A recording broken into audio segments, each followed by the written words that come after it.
আসসালামু আলাইকুম। আশা করি মহান আল্লাহ তাআলার অশেষ মেহেরবানিতে আপনারা সবাই ভালো আছেন। আমরাও আলহামদুলিল্লাহ ভালো আছি।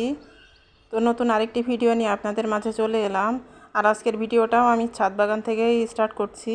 তো আপনাদের কাছে আমার প্রশ্ন যে এই যে গাছটা আমি দেখাচ্ছি, এই গাছটা কি গাছ? আপনারা একটু প্লিজ আমাকে কমেন্ট করে জানাবেন আপনারা চিনেন কি না এই গাছটা। এই গাছটা আমার ছাদ বাগানেরই একটা গাছ, আমার বাড়িয়ালি ভাবিদের গাছ এটা। তো এই গাছটা খুবই সুন্দর ফুল এসেছে। তো আপনারা প্লিজ আমাকে কমেন্ট করে জানাবেন যে গাছটা কিসের।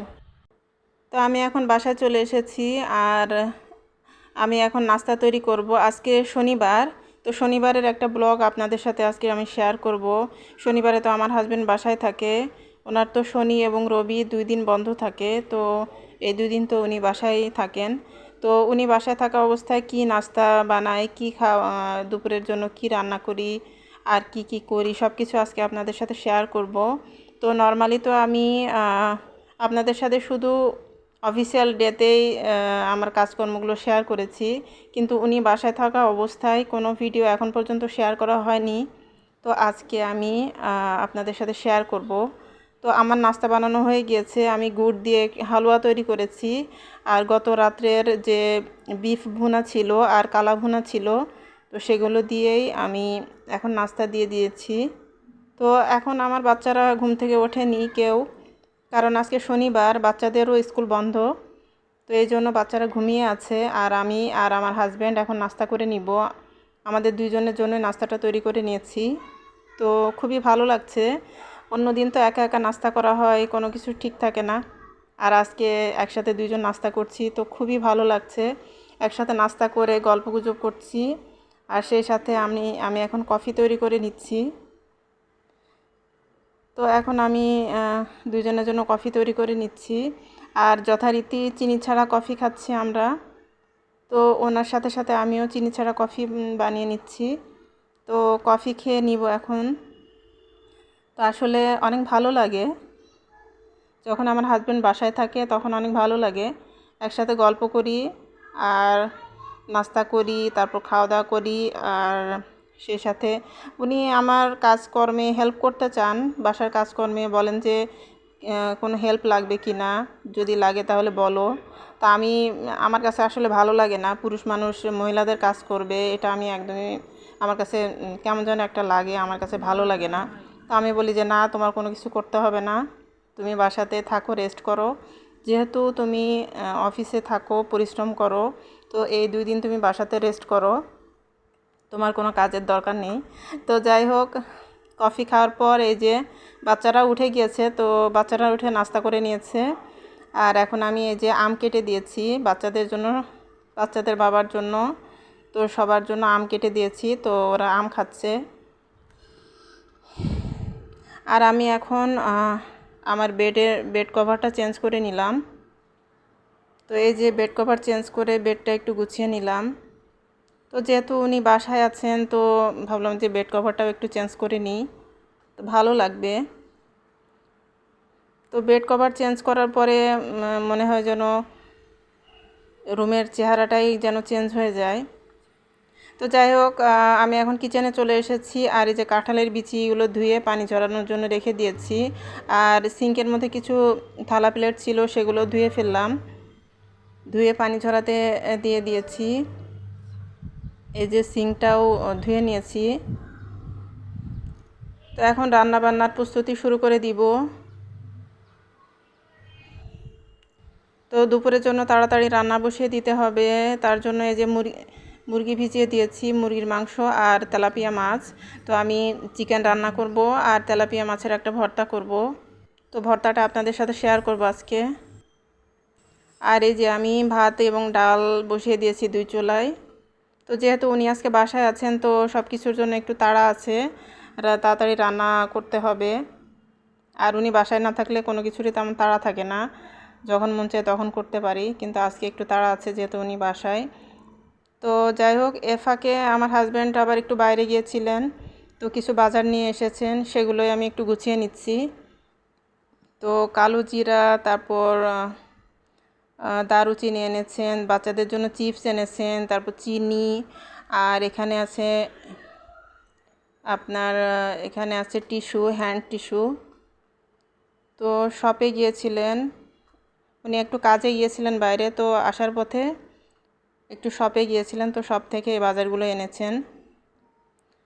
তো এগুলোই আমি এখন গুছিয়ে নিচ্ছি। আর এখানে ময়দা আছে, আর এখানে ভেন্ডি আছে। তো ভেন্ডিও সব থেকে এনেছেন। তো বাইরে তো প্রচুর সবজি তো সব সময় পাওয়া যায়, রাস্তার ধারে বিক্রি করে, তারপর বাজারেরও কোনো অভাব নেই, কিন্তু তারপরেও উনি সব থেকে এগুলো আবার এনেছেন। কাঁচামরিচ, তারপরে এখানে আছে ড্রাগন ফ্রুট। তো ড্রাগন ফ্রুট আমার বাচ্চারা খুবই পছন্দ করে, বিশেষ করে যে লাল রঙের যেটা, সেটা অনেক পছন্দ করে, তো তার জন্য এনেছেন। আর এই তো সব কিছু আমি ঢেলে নিয়েছি। তো আমি এখন বাজারগুলো গুছিয়ে নিব।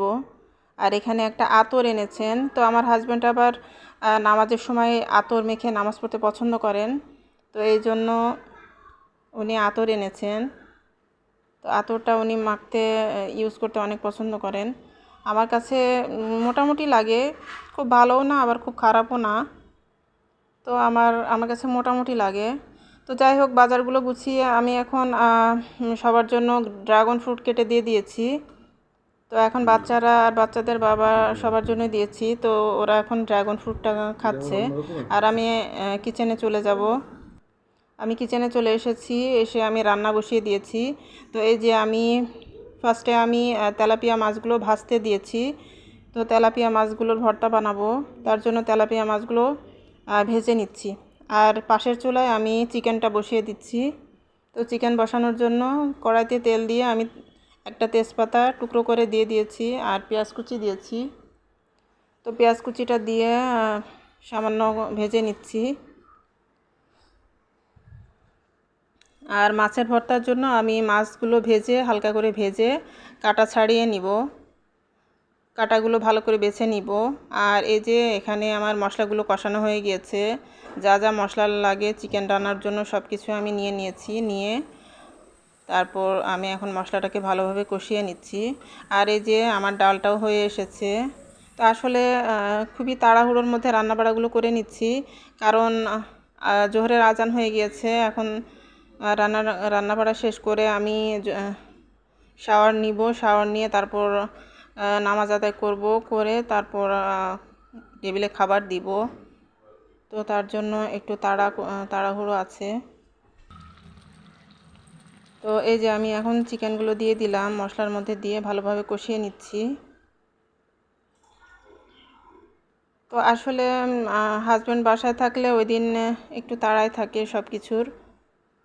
এমনিতে উনি খাবার দিতে দেরি হলে বা রান্নার দেরি হলে যে কিছু বলবেন সেটা না, কিন্তু উনি কোনো কিছু বলেনও না, আর কোনো মানে সেদিক দিয়ে কোনো প্রবলেম নেই।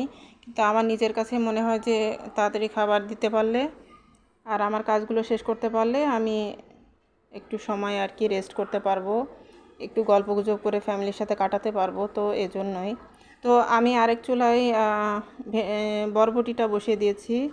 তো বরবটি আর আলু দিয়ে একটা ভাজি করব, সবজির মতো একটু করব। তো দুপুরবেলা একটু বেশি কিছু রান্না করে রাখলে রাতের বেলা হালকা পাতলা কিছু করলে হয়ে যায়, আর অনেক সময় কিছু করাও লাগে না। আর এখন আমি মাছের ভর্তার জন্য শুকনো মরিচ ভেজে নিলাম, কয়েকটা শুকনো মরিচ ভেজে নিলাম, নিয়ে তুলে রেখে সেই তেলের মধ্যে পেঁয়াজ কুচি দিয়ে দিলাম। তো পেঁয়াজ কুচিটা দিয়ে হালকা করে ভেজে নিয়ে তার ভেতরে মাছের কাটা বেছে রেখেছিলাম, সেই কাটা বেছে রাখা মাছগুলো এখন দিয়ে দিলাম। আর যে শুকনো মরিচগুলো ভেজে রেখেছিলাম সেগুলো একটু লবণ দিয়ে ভালো করে গুঁড়া গুঁড়া করে মাছের মধ্যে দিয়ে দিলাম, দিয়ে ভালোভাবে নাড়াচাড়া করে লবণটা দেখে লবণটা দিয়ে এরপর কিছু ধনিয়া পাতা দিয়ে দিচ্ছি। এখন ধনিয়া পাতা দিয়ে ভালোভাবে নেড়ে নামিয়ে নিব, তাহলেই হয়ে গেল খুবই সিম্পলভাবে আমার মাছের ভর্তা। তো এই মাছের ভর্তাটা খুব সিম্পলভাবে হলেও খেতে কিন্তু খুবই অসাধারণ। তো এই যে আমি টেবিলে খাবার দিয়ে দিয়েছি, আর এই যে বরবটি দিয়ে আলু দিয়ে ভাজি আর মাছের ভর্তা, সুস্বাদু মাছের ভর্তা। তো সবগুলো খাবারই অনেক ভালো হয়েছিল। আর চিকেন দিয়ে আলু দিয়ে ঝোল আর ডাল, এগুলোই আমাদের দুপুরের খাবার। তো খাবার দিয়ে দিলাম। এখন আমি শাওয়ার নিয়ে নিয়েছি, আর নামাজও আদায় করে নিয়েছি। এখন আমরা খাওয়া দাওয়া করব। তো আজকের দিনটা খুবই ভালো কাটলো, সকাল থেকে দুপুর পর্যন্ত অনেক ভালো সময় কাটালাম ফ্যামিলির সাথে, খুবই সুন্দর সময় কাটলো আমাদের। আর বিকেলবেলা আসলে আমাদের বেড়াতে যাওয়ার কথা রয়েছে, বাট সেটা আর হয়নি। তো বিকেলবেলা আমি বাচ্চাদের জন্য একটু নবাবী সেমাই রান্না করে দিয়েছি, কারণ ওরা ওই দিন খেয়ে আবারও আবদার করেছে। তো এই জন্য আজকে আবার রান্না করে দিলাম। আজকেরটা আর শেয়ার করা হয়নি রেসিপি, কারণ গতদিন তো শেয়ার করেছি, তো আজকে আর দেখালাম না। তো সন্ধ্যার পরে আমার ছেলে নুডলস খেতে চাইলো, তো আমার ছেলের জন্য একটু নুডলস রান্না করে দিচ্ছি। তো এই ছিল আজকের মতন শনিবারের ভিডিওতে। আপনাদের কাছে যদি আমার ভিডিও একটুও ভালো লাগে তো প্লিজ আমার চ্যানেলকে সাবস্ক্রাইব করে আমার পাশেই থেকে যাবেন আর আমাকে সাপোর্ট করবেন, আর আমার ভিডিওতে একটা লাইক দিয়ে দিবেন। তো আজকের মতো এখানেই বিদায় নিচ্ছি। আল্লাহ হাফেজ, আসসালামু আলাইকুম।